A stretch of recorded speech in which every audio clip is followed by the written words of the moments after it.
ओम श्री सीतारामचंद्राभ्यां नमः। श्रीमद् वाल्मीकि रामायण अरण्य कांडम चतुस्त्रिंशः सर्गः यानी सर्ग 34। इस सर्ग में रावण के पूछने पर शूर्पणखा का उससे राम, लक्ष्मण और सीता का परिचय देते हुए सीता को भार्या बनाने के लिए उसे प्रेरित करना। ततः शूर्पणखां दृष्ट्वा ब्रुवन्तीं परुषं वचः अमात्य मध्ये संक्रुद्धः परिपप्रच्छ रावणः। शूर्पणखा को इस प्रकार कठोर बातें कहती देख मंत्रियों के बीच में बैठे हुए रावण ने अत्यंत कुपित होकर पूछा, कश्च रामः कथं वीर्यः किं रूपः किं पराक्रमः किमर्थं दंडकारण्यं प्रविष्टश्च सुदुस्तरम्। राम कौन है, उसका बल कैसा है, रूप और पराक्रम कैसे हैं, अत्यंत दुस्तर दंडकारण्य में उसने किस लिए प्रवेश किया है। आयुधं किंच रामस्य येन ते राक्षसा हताः खरश्च निहतः संख्ये दूषणस्त्रिशिरास्तथा। राम के पास कौन सा ऐसा अस्त्र है जिससे वे सब राक्षस मारे गए तथा युद्ध में खर, दूषण और त्रिशिरा का भी संहार हो गया। तत्वं ब्रूहि मनोज्ञांगी केन त्वं च विरूपिता इत्युक्ता राक्षसेन्द्रेण राक्षसी क्रोध मूर्छिता। मनोहर अंगों वाली शूर्पणखे, ठीक ठीक बताओ, किसने तुम्हें कुरूप बनाया है, किसने तुम्हारी नाक और कान काट डाले हैं। राक्षस राज रावण के इस प्रकार पूछने पर वह राक्षसी क्रोध से अचेत सी हो उठी।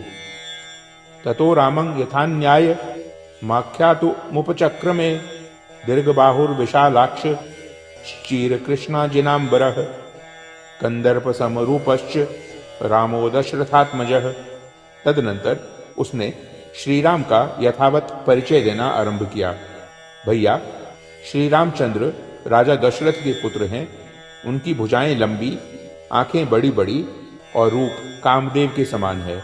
वे चीर और काला मृगचर्म धारण करते हैं। शक्र चाप निभंग चापंग विकृष्य कनकांगदम दीप्तान क्षिपति नाराचान सर्पानिव महाविशान। श्री राम इंद्रधनुष के समान अपने विशाल धनुष को, जिसमें सोने के छल्ले शोभा दे रहे हैं, खींचकर उसके द्वारा महाविशैले सर्पों के समान तेजस्वी नाराचों की वर्षा करते हैं। नाददानं शरान घोरान विमुंचन्तं महाबलम न कार्मुकं विकर्षन्तं रामं पश्यामि संयुगे। वे महाबली राम युद्ध स्थल में कब धनुष खींचते, कब भयंकर बाण हाथ में लेते और कब उन्हें छोड़ते हैं, यह मैं नहीं देख पाती थी। अन्य मानं तु तत्सैन्यं पश्यामि शरवृष्टिभिः इंद्रेणेवोत्तमं सस्य माहतं त्वष्म वृष्टिभिः। उनके बाणों की वर्षा से राक्षसों की सेना मर रही है, इतना ही मुझे दिखाई देता था। जैसे इंद्र यानी मेघ द्वारा बरसाए गए ओलों की वृष्टि से अच्छी खेती चौपट हो जाती है, उसी प्रकार राम के बाणों से राक्षसों का विनाश हो गया। रक्षसां भीम वीर्याणां सहस्राणि चतुर्दश निहतानि शरैस्तीक्ष्णैस्तेनैकेन पदातिना अर्धाधिक मुहूर्तेन खरश्च सहदूषणः ऋषीणां भयं दत्तं कृतक्षेमाश्च दंडकाः। श्री राम अकेले और पैदल थे तो भी उन्होंने 1.5 मुहूर्त यानी 3 घड़ी के भीतर ही खर और दूषण सहित 14,000 भयंकर बलशाली राक्षसों का तीखे बाणों से संहार कर डाला, ऋषियों को अभय दे दिया और समस्त दंडक वन को राक्षसों की विघ्न बाधा से रहित कर दिया। एका कथं किं मुक्ताहं परिभूय महात्मना स्त्रीवधं शंकमानेन रामेण विदितात्मना। आत्मज्ञानी महात्मा श्री राम ने स्त्री का वध हो जाने की भय से एकमात्र मुझे किसी तरह केवल अपमानित करके ही छोड़ दिया। भ्राता चास्य महातेजा गुणतस्तुल्य विक्रमः अनुरक्तश्च भक्तश्च लक्ष्मणो नाम वीर्यवान।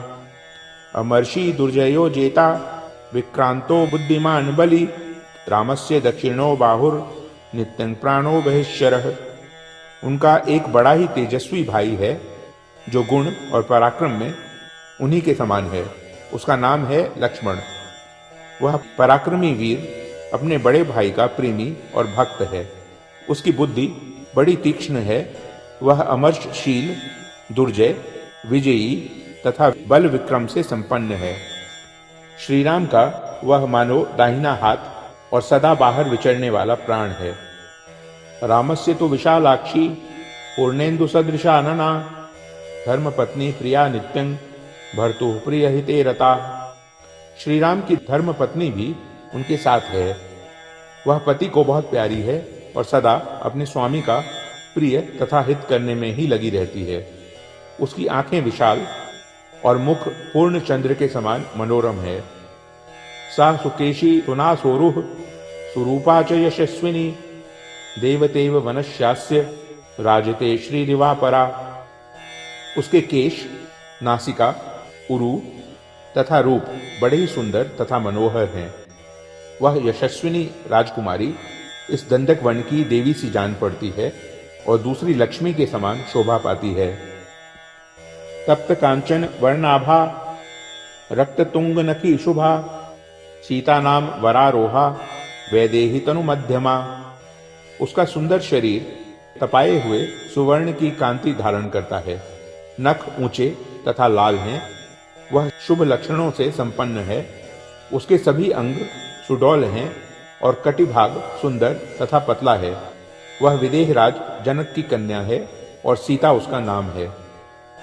नैव देवी न गंधर्वी न यक्षी न च किन्नरी तथा रूपा मया नारी दृष्टिपूर्वा महितले। देवताओं, गंधर्वों, यक्षों और किन्नरों की स्त्रियों में भी कोई उसके समान सुंदरी नहीं है। इस भूतल पर वैसी रूपवती नारी मैंने पहले कभी नहीं देखी थी।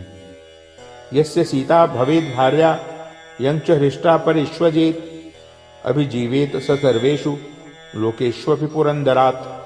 सीता जिसकी भार्या हो, वह हर्ष में भरकर जिसका आलिंगन करे, समस्त लोकों में उसी का जीवन इंद्र से भी अधिक भाग्यशाली है।